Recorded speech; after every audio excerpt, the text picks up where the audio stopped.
Alan Wilder and Dave Gahan have been loved and celebrated for the music they have made together, but the truth is, there was much more to their relationship than what many of us are aware of. We all know that they had great chemistry and the duo's presence was loved by fans, but over the years many have speculated that the very happy and pleasant view we have about them as friends and band members might not be correct. Or at least not entirely. What do I mean by this? Well, it's pretty complicated, but these are some of the lesser-known things about Alan and Dave's relationship that you cannot miss out on, especially now that Alan has finally revealed the awful truth about his relationship with Dave and how it made him leave their band Depeche Mode.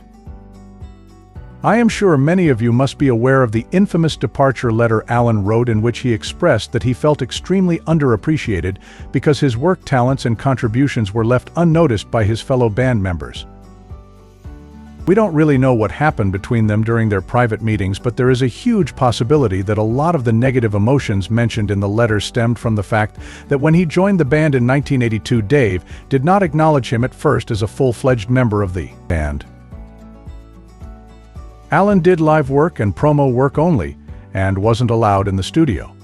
It has also been speculated that he was not getting an equivalent share of royalties at that point either, and was perhaps just being paid a fee or salary. He knew he was lucky to get the gig because the band was quite popular at the time and showed a lot of potential, but it was also probably very frustrating for him because he had been promised a 6-month trial period which turned into 11 months before he was finally accepted as a full member and contributed to DM studio recordings, beginning with Get the Balance Right. It's also true that Alan came from a very different socio-economic background than Dave, Andy, and even Vince Martin. This too made his relationship with Dave and other members extremely difficult, to say the least. Dave's struggles with drug abuse were another significant source of conflict with Alan.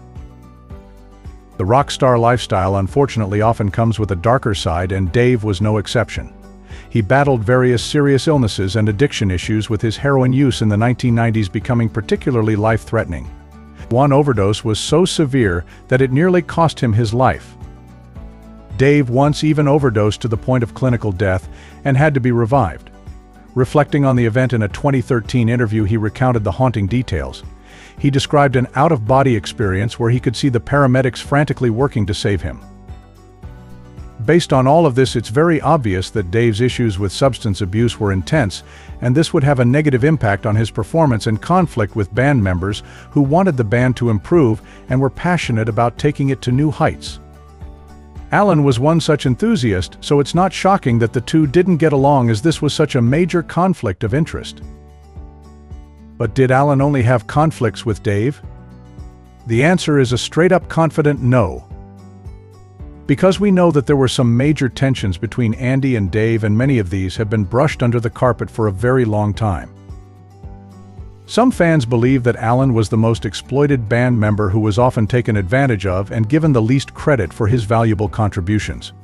We will discuss more on this later, but before that, let's try to understand where exactly these differences were stemming from. I've already mentioned that Alan came from a different socioeconomic background than the rest of the members, and that this led to some troubles between him and Dave, but what we didn't talk about earlier is how it impacted his interactions with other band members like Andy. Alan belonged to a middle-class family from London, while the others were all working class from Basildon. He had some initial difficulty being accepted because of this, even though he was certainly poorer than the other three at the point when he joined the band. Andy, in particular, didn't like to let Alan forget that he wasn't bass. Alan also had some formal musical education, and his approach to music was much more professional because of it. On the other hand, Vince and Andy had started a synth band because they were inspired by the punk ethic of not needing musical training or great proficiency with instruments. We can only imagine the insane amount of creative differences in the group because of this major division in how the members approached music. Alan and Andy also had some pretty intense clashes, particularly during the recording of Enjoy the Silence.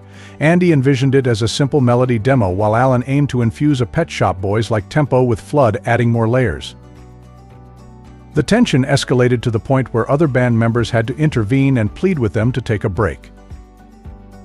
Moving forward, even more cracks in the band started to appear by 1985 as DM began forging their own distinctive sound independently of Daniel Miller, and this positioned Alan into an even more unfavorable situation as he was forced to take a lot of the burden for it.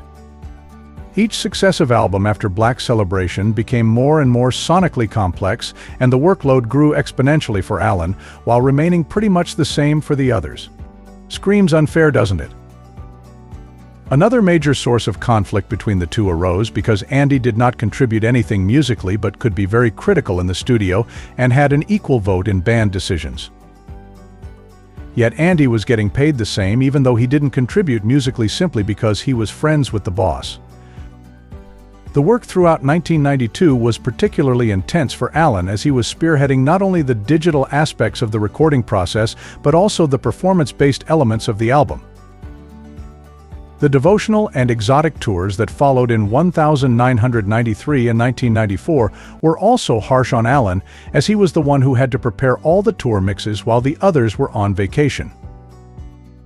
Alan never complained about the workload imbalance but the lack of acknowledgement for it. It doesn't seem to have been primarily about money, but it must have bothered him that he and Andy received the same share of profits despite the significantly unequal contributions. Also, Alan dedicated a lot of time and effort to the band's albums and live performances. He was deeply involved in playing, producing, handling drums, managing samples, and the list can go on and on.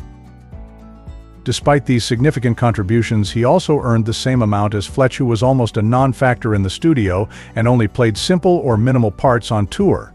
So it wasn't just Andy who was being overpaid, but also Fletch.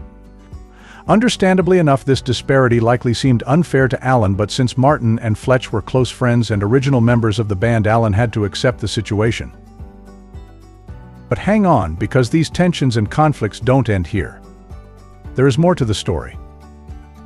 You might already know that Martin was the band's primary songwriter and earned royalties for his work. His demos were basic, containing most of the lyrics and a significant portion of the chords and hooks, but with simple rhythms and sound design. Alan took these demos and developed them further, adding melodic and rhythmic parts, bass lines, and more. This raises questions about what it means to be the songwriter and whether Martin should have shared some of the writing credit with Alan for his substantial contributions. In other bands, songwriting credits are sometimes shared collectively or among a subset of members, but in this case Martin retained full credit, which once again does sound too fair. Unfortunately, throughout all these disturbing events, Dave appears to be very disengaged and indifferent to the entire situation. But we all know that there are always two sides to a story, and this case is no exception. So we have a group of people who think Alan and Dave did not get along well and had a lot of clashes with each other, but there are people who argue that this is not true. Some go as far as to say that the bond between Dave and him was the strongest.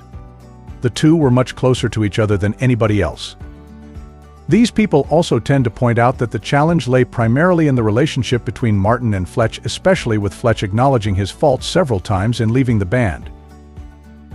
So what do you think? Are these just mere speculations and conspiracy theories, or was Alan and Dave's relationship truly strained? Make sure to let us know in the comments below.